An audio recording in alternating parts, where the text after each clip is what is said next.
That's right. Because if you look over the last 30 years, you'll see that workers' wages have been about flat. Yeah. They've been about flat. Yep. You're not making more money than you were before. That's right. We have generations now. We have kids, young, who are adults, but they're in their late 20s, early 30s, who are still living in their parents' basement. Yeah. Yeah. And it's because when their parents bought that house, even if the nominal value of that paycheck was lower, what it bought went farther. Yeah.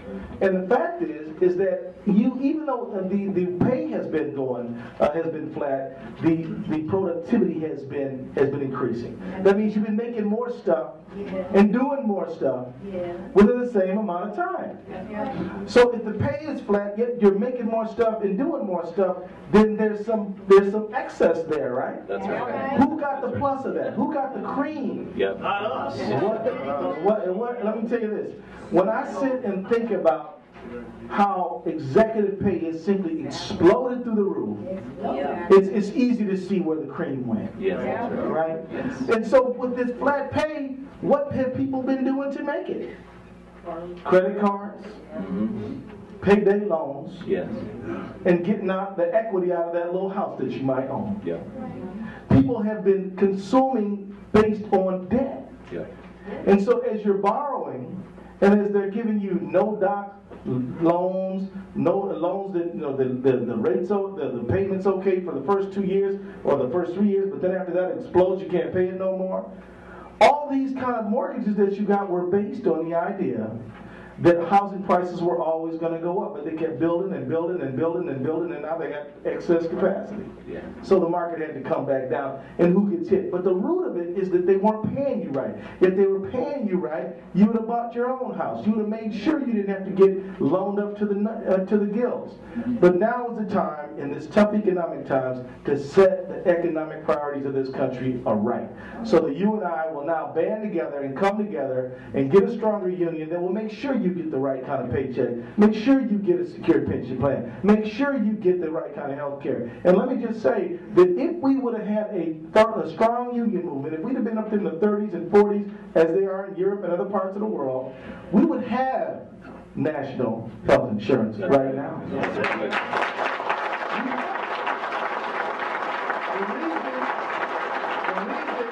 We don't have national health insurance the way we need to is because these union-busting companies have weakened and stifled our right to organize. That's right. Well, that is over today. Yes, it is. The American people are on our side. The American people are on our side. If you look at polling data, non-union households are saying we like this law up in the 60s and 70%. We're going to win this. And it already passed through the House already, and we just need to get 2 more senators so we can get this thing coming on through. And we need to... Now, we got one of them on the way. We got one of them on the way.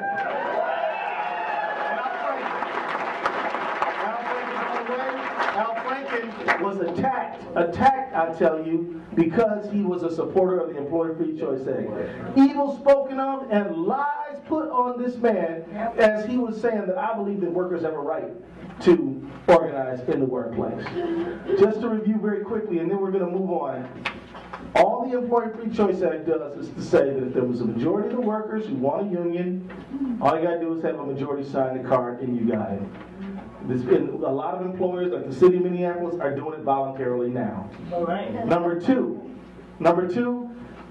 after that union is recognized, there's going to have to be a negotiation of on the first contract, and there'll be a stepwise time period where first there is a period of mediation, and if there's still no contract, then there's mandatory arbitration, so that there will be a first contract. By the way, this is the way that the original labor law, the Wagner Act, was supposed to be. Yes. It got messed up by Taft-Hartley. Yes, it did. But now's the time to correct wrongs of the past. We're in a new day. Yes. Yes, we can. Yes, we can. And we're going to make a I change have up. sample letters to Amy Klobuchar and blank paper A couple of my union buddies here are going to help me pass them out, and we're hoping that you guys will handwrite a letter to Amy today. We'll collect them up at the end of it, and we'll send them in to her. She's been a big supporter, and we want to just thank her for all her support, so we'll be passing them Real out. nice, because, when you have a politician who's doing the right thing for the right reason, usually politicians only see the light when they feel the heat. That's right. But in this situation, we got a senator who's already signed up, and we got a senator we're about to have who's already on the team. So we want to thank them. We don't just want to call up and yell when we're mad. We want to say thank you when they do the right thing. Is that right? That's right. So now it's your turn. Now it's your turn. Let's see some folks lining up. Everybody has 60 seconds to say their piece. Don't be shy. This is not the time to feel like, gee whiz, maybe people don't want to listen to me. We do want to listen to you. Let's get the line long. Let's get it moving, and let's hear from the folks. As soon as the technos let me know we're ready to go, we're ready to go. My name's Bob Burdick. I'm a member of ATU 1005. Let's hear it for ATU 1005. Here is a civil rights issue. Right. Either you are adequate or you are not adequate. When Jesse Jackson sat down at the counter back in the early 60s, was he adequate or was he considered inadequate? It took organization, it took a lot of sacrifice, but some inadequacies were addressed. This is what it takes. It takes organization, and that's what a union can give you.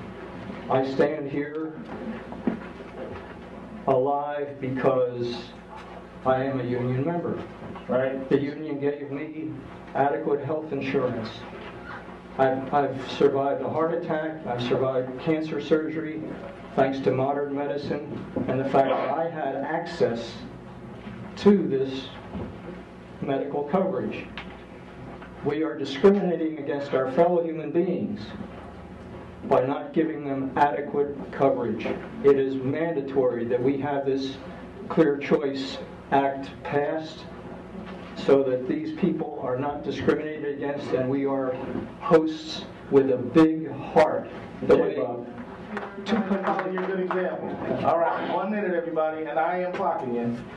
Good afternoon, Polly Peterson, University of Minnesota, AFSCME Local 3800, and I want to point out that people are blaming unions for the car companies going down, and it's not the car company. I mean, it's not the union members. It's not union wages. In one of my trainings, I heard that if you have at least 25% of the population unionized, they pull up the wages for all the other workers. And if you don't have it at least that much, then the market pulls down the union wages. So we got to have more people unionized. And it's really important that we don't let the corporations control this, because they have up till now. And we got to get free health insurance out of the hands of your employer, because that's such, we're going backwards. We're not just stagnant. We're going backwards because of health insurance. So it's so important. St. Paul Trades and Labor Assembly Retirees Council. I joined my first union in 1949. In those days, an employer couldn't use the NLRB like they could use it now to stop the unionization. They couldn't use it to keep a worker, to keep a pro-union worker from being hired. As a matter of fact, when I applied for the job, they rejected me immediately because they knew I was pro-union, but we had a closed shop.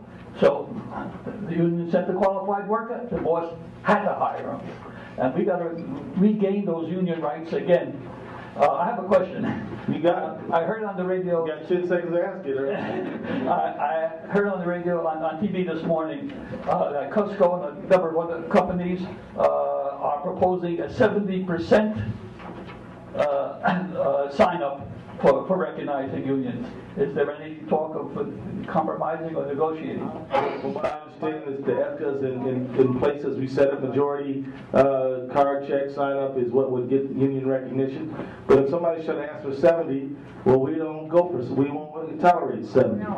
And so it's 50%, and so let's get ourselves together on that. If somebody knows more about it than I do, if somebody knows more about that than I do, feel free to get in line and set the record straight. All right.